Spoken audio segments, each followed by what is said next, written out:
Hi, what is the blessed hope?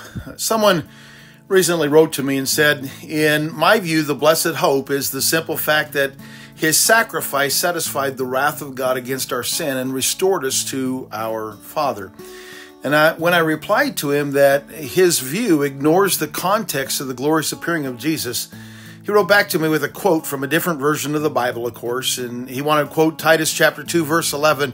I'm going to read it out of the King James. It says, "For the grace of God that bringeth salvation hath appeared to all men, teaching us that denying ungodliness and worldly lust, we should live soberly, righteously, and godly in this present world."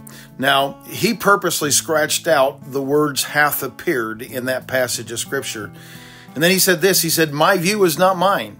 Talking about himself, "My view is not mine. Scripture is poetic too." And I'm really not positive what he's trying to say about that in that part. I just want to give this response. 1 John chapter 3, verses 1 through 3 says, "Behold, what manner of love the Father hath bestowed upon us, that we should be called the sons of God. Therefore the world knoweth us not, because it knew him not.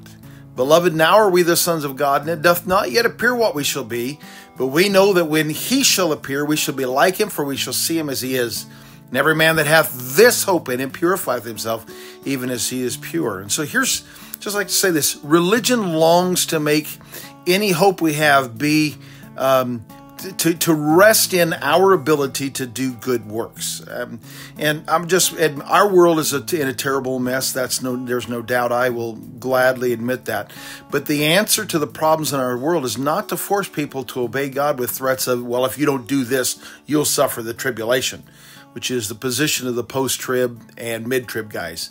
The answer is to point out the freedom that we have to live righteously as we look for the hope of Christ's appearing.